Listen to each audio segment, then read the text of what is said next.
Hello, for today's video, I'm gonna make a delicious bean vermicelli or sotanghon soup recipe. And here are the prepared ingredients.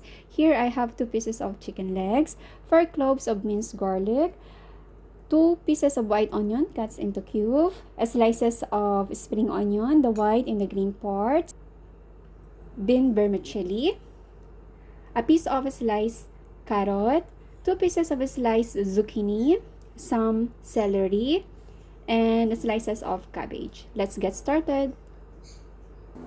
Here I already prepared the boiling water, and now let's add our prepared chicken legs to boil.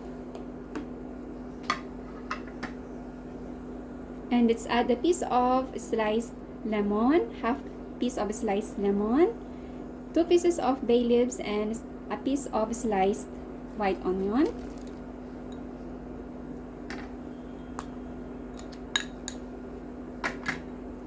And let's add 2 teaspoons of salt.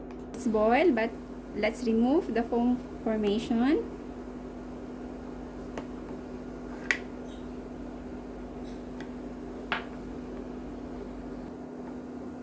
Now, once cleared from the foam,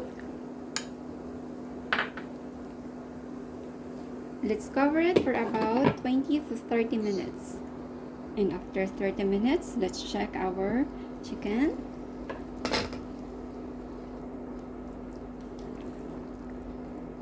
Now it's already tender. Let's remove it from the cooking pot. Now it's already removed. Keep aside and let it cool down. And from the boiling soup, just remove the lemon and the bay leaves. And done. Now let's transfer our soup to other cooking machine and keep boiling it.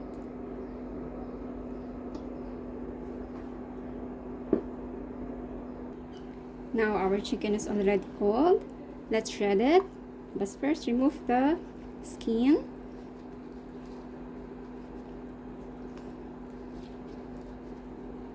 Shred the chicken.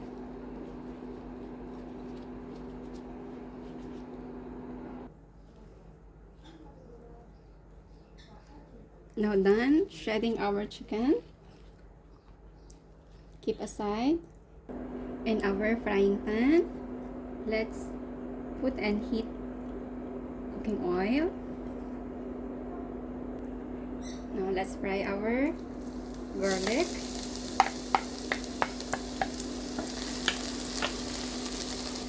Fry for a few seconds, and let's add frying our onion. Let's fry also for a few seconds. Then let's add our spring onion, only the white part. Let's adding frying our sliced carrot. Fry for about a minute. And after a minute, let's also add frying our zucchini. Fry for a few seconds, and let's add our sliced celery and fry them for about a minute and keep on mixing it. After a minute, let's remove it from the cooking machine and set aside. And from our prepared broth, from our boiled chicken before, let's put back in our shredded chicken.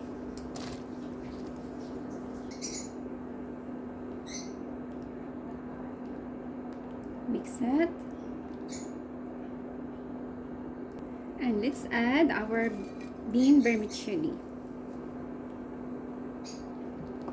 And let's boil for about a minute. After 1 minute, let's put in our fried veggies.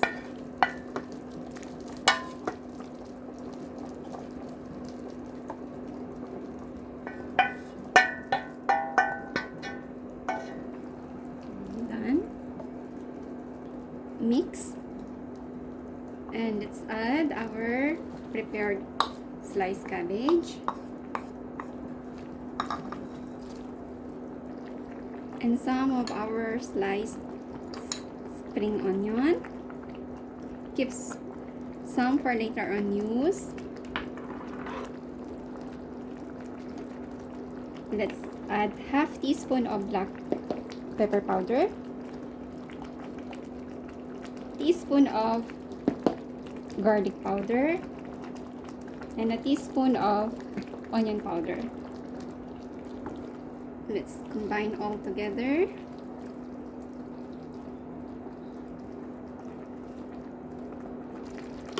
Let's taste to adjust the salt. So delicious. Let's just boil for about 1 minute. And after 1 minute, it's done. And now let's transfer it into a serving plate.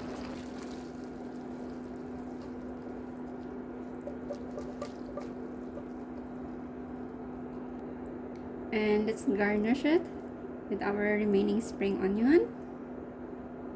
Our delicious bean vermicelli or sotanghon soup recipe is ready to serve.